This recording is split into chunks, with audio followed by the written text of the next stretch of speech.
भाई और बहनों, नमस्कार, जय जोहार। आज मैं आपको एक ऐसी गाथा को बताने आया हूं जो हमारे देश की ऐतिहासिक गौरव गाथा है। हमारे इतिहास की एक ऐसी कहानी है जिसे या तो छिपा दिया गया या फिर मिटा दिया गया। एक ऐसी अमर कहानी जो नर्मदा नदी के किनारे बसी थी।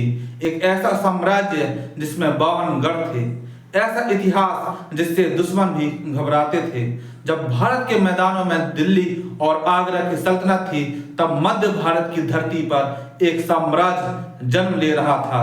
यही वो समय था जब पूरी दुनिया को पता चला कि हम जंगल के वासी नहीं बल्कि उस ऐतिहासिक साम्राज्य के मालिक हैं जिसका नाम है गोंडवाना। गौड़ राजवंश की शुरुआत कैसी हुई? इस वंश की नींव रखने वाले थे यादव राय।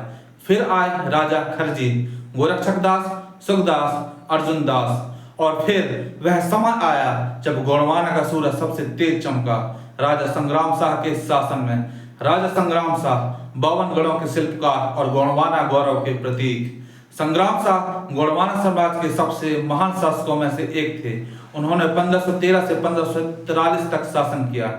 यह वह दौर था जब दिल्ली में सल्तनत और फिर मुगल साम्राज्य उभर रहा था। लेकिन उसी समय मध्य भारत की धरती पर एक गोंड राजा ने अपना परचम लहराया और दुनिया को दिखा दिया, हम जंगल के वासी नहीं, हम आदिवासी गोंडवाना साम्राज्य के मालिक हैं। संग्राम शाह का साम्राज्य विंध्याचल से सतपुड़ा तक, नर्मदा से गोदावरी तक फैला हुआ था, यानी पूरा मध्य भारत गोंडवाना की गोद में था। संग्राम शाह तलवार के साथ साथ संस्कृति के भी संरक्षक थे।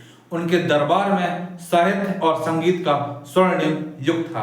उन्होंने गौड़ संस्कृति, भाषा और परंपरा को संरक्षित और गौरवान्वित किया।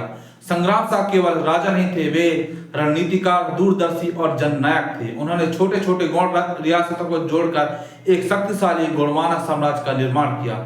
उन्होंने अपने राज्य में न्याय, समानता और सुरक्षा का राज स्थापित किया। संग्राम शाह के बाद उनके पुत्र आए दलपत शाह, जो अपने बेजोड़ कूटनीति के लिए जाने जाते थे। दलपत शाह की वीरता और दूरदर्शिता के बिना शायद गोंडवाना का इतिहास इतना गौरवशाली ना होता। और फिर आती है गौड़ इतिहास की सबसे तेजस्विनी रानी दुर्गावती, जिनका विवाह राजा दलपत शाह के साथ हुआ। वे सिर्फ रानी नहीं थी, वे वह ज्वाला थी जिसने अकबर जैसे मुगल सम्राट को चुनौती दी। 1564 में उन्होंने तलवार खींची और कहा, गोंडवाना सिर कटा सकता है पर सिर झुका नहीं सकता।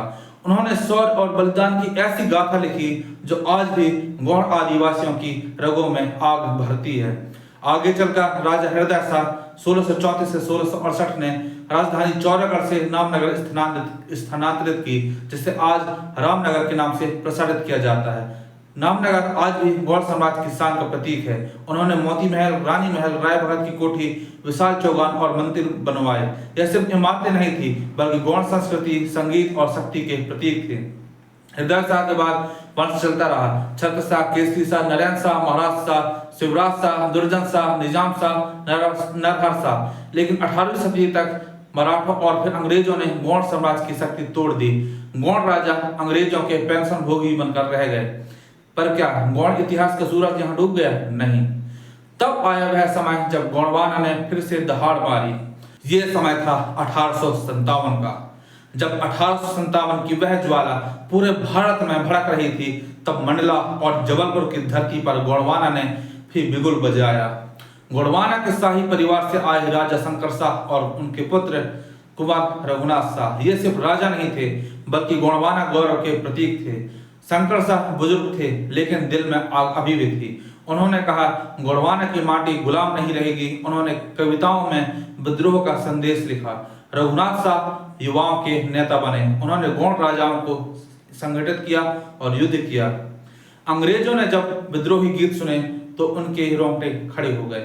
उनका मानना था कि अगर शंकर शाह और रघुनाथ शाह जिंदा रहे तो अंग्रेजी हुकूमत की जड़ें हिल जाएंगी। अंग्रेजों ने धोखे से दोनों को गिरफ्तार किया। 18 सितंबर 1858 को जबलपुर में दोनों को तोप के मुंह से बांधकर उड़ा दिया गया।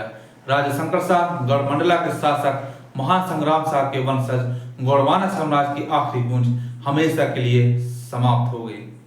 भाइयों और बहनों, क्या उन्होंने माफी मांगी या उन्होंने जान की भीख मांगी? नहीं। उन्होंने हंसते हंसते मौत को गले लगाया और कहा, हमारा खून गिरेगा पर गोंडवाना का झंडा हमेशा ऊंचा रहेगा। अंग्रेज डर गए थे, इसलिए उन्होंने युद्ध नहीं किया। उन्होंने बुजुर्ग राजा और उनके बेटे को तोप से उड़ा दिया ताकि गौड़ राज समाज को डराया जा सके। लेकिन हुआ क्या, गौड़ समाज और अधिक जाग उठा। यह बलिदान गोंडवाना की मिट्टी में अमर हो गया।